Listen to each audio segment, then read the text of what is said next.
Este lunes estamos desarrollando y no pasa nada. Son muchos los casos de corrupción, de impunidad que continúan en nuestro país y no pasa nada. También no solo son casos, también son personajes, y justamente vamos a platicar de un personaje que muchos nos preguntamos cómo llega ahí y por qué sigue ahí, del fiscal de la República, Alejandro Gertz Manero. Y para seguir hablando de este tema, me da muchísimo gusto darle la bienvenida esta tarde a José Fernández Santillán, analista político y profesor investigador del Colegio de Jalisco. Doctor, ¿cómo estás? Buenas tardes.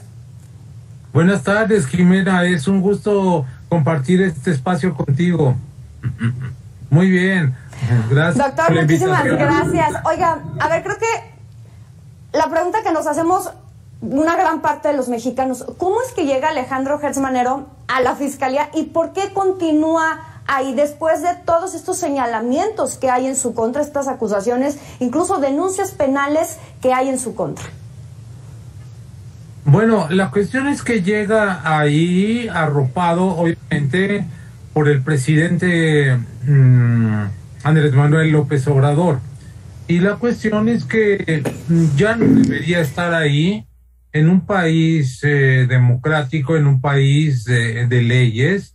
Un personaje de este talante ya debería de haber sido despedido por uno solo de los escándalos, y hay muchos que lo rodean. Mencionaban, por ejemplo, el caso del pleito personal que tuvo con su familia, con la concubina de su hermano, Laura Morán, que ya tiene 90 y tantos años, y metió a la cárcel a la hija de ella, Alejandra Cuevas, y es por la acusación, él hizo la acusación de que habían sido negligentes en el cuidado de su hermano, Federico Gertz Manero. Pero la verdad es que ahí hubo un manejo de influencias que la tuvo Alejandra durante un buen tiempo en la cárcel, y entonces se tuvo que recurrir hasta la Suprema Corte de Justicia, y en la Suprema Corte de Justicia se declaró la libertad de Alejandra. Entonces, solo por ese motivo debía de haber renunciado el actual fiscal general de la República. Pero hay otros muchos casos que lo han rodeado. Por ejemplo, toda esa fortuna de la que hablaban, pues es una fortuna, es un enriquecimiento inexplicable. Luego, ha tenido pleitos con medio mundo, entre ellos con el propio exconsejero jurídico de la Presidencia de la República, Julio Scherer. También movió influencias ahí y pues no pasó nada. Luego lo acusaron de plagio.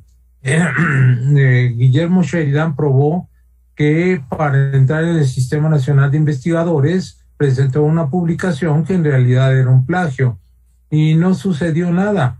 Eso debió haber causado pues también la destitución.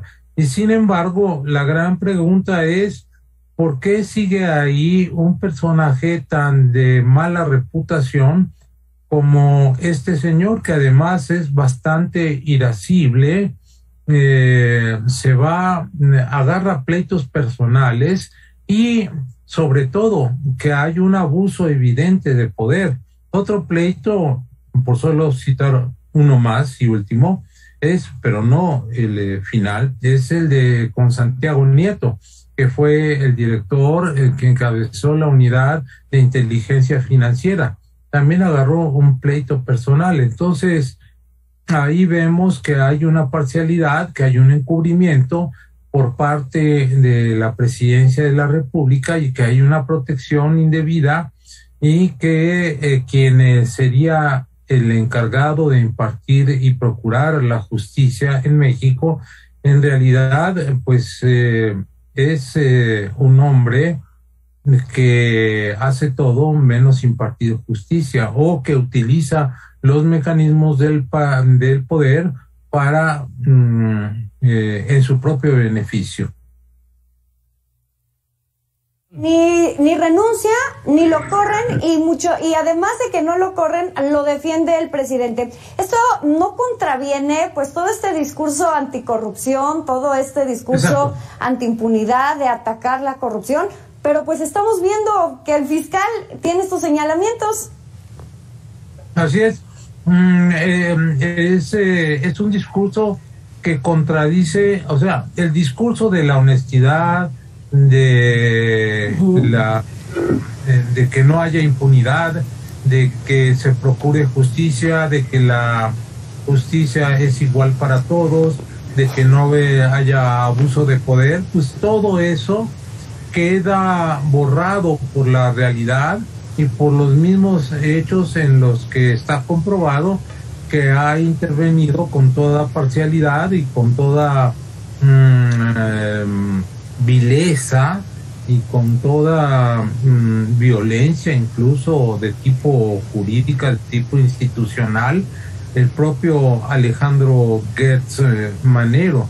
Entonces, ahí es donde no solamente queda afectada la institución, es decir, la Fiscalía General de la República, sino el propio dicho presidencial, ¿no? Entonces, es un personaje que en vez de aportar a la buena imagen de la 4T, le resta credibilidad y le resta legitimidad social.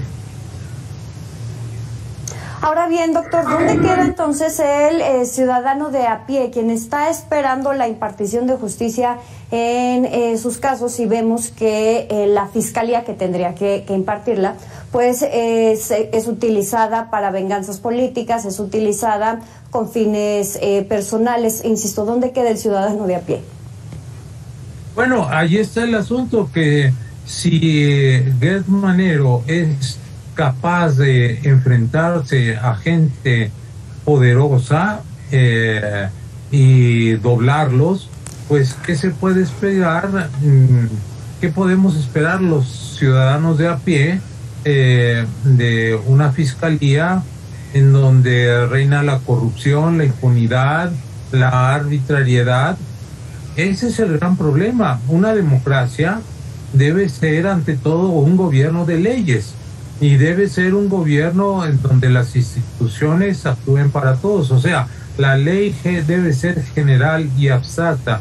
General en el sentido de que todos los sujetos deben ser tratados iguales, y abstracta en el sentido de que no debe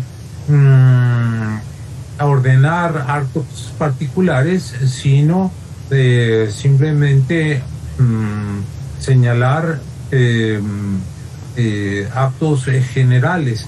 Y aquí lo que vemos es que es una justicia selectiva, y que los privilegios siguen, y que como quiere el fiscal Gertz Manero, aplica la justicia para unos y a otros les deja pasar todo. También está el caso Lozoya.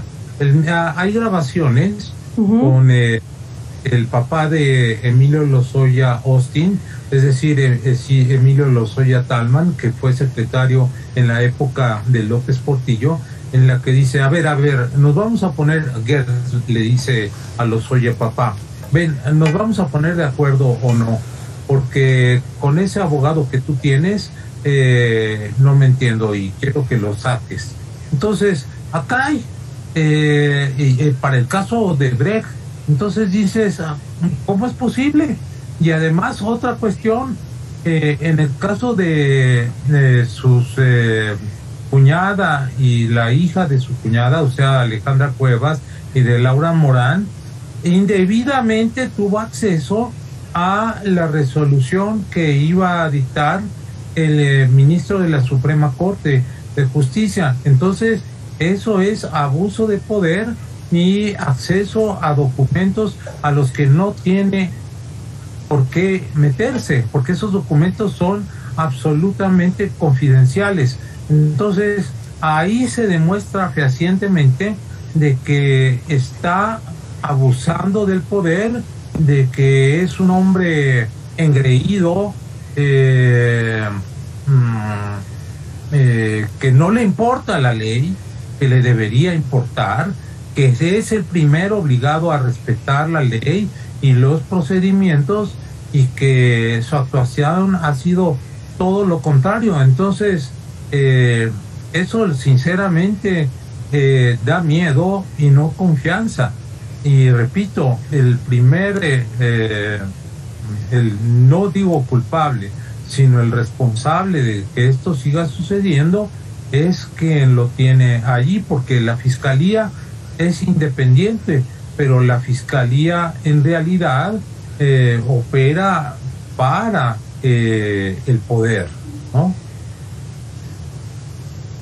Claro, por eso insisto, ¿qué habrá de fondo o por qué continuar ahí? Ahora bien, doctor, la pregunta es, ¿qué tendría que suceder para que sea removido? O para preocupación de muchos, seguirá ahí, continuará ahí, por lo que resta, por lo menos, de esta administración.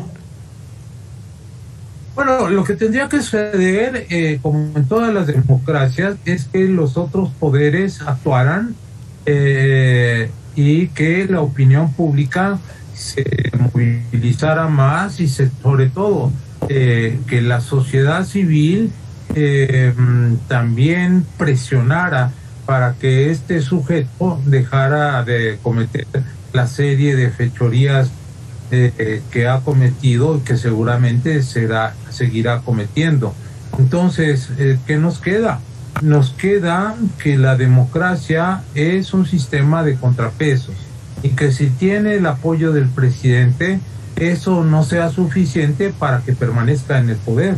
Y entonces tendrían que actuar el legislativo, el judicial, los órganos autónomos, los poderes de los estados, miembros de la federación, la prensa, como lo estamos haciendo ahorita, denunciando, las organizaciones civiles, es decir, ejercer una presión que indique cada una y que ponga y que haga un escándalo de las muchas irregularidades en las que ha caído este individuo. Eso es lo doctor, muchísimas gracias. Doctor José Fernández Santillán, analista político y profesor investigador del Colegio de Jalisco. Muchísimas gracias por esta entrevista. Encantado de compartir este espacio contigo. Un saludo para ti, para la audiencia y los compañeros que están ahí, los amigos que están en producción. Muchas gracias, un abrazo, saludos, bonita tarde. Un abrazo, vamos a Jimena. un corte comercial y al regresar, un abrazo, y al regresar César Cuevas ya está listo con toda la información deportiva.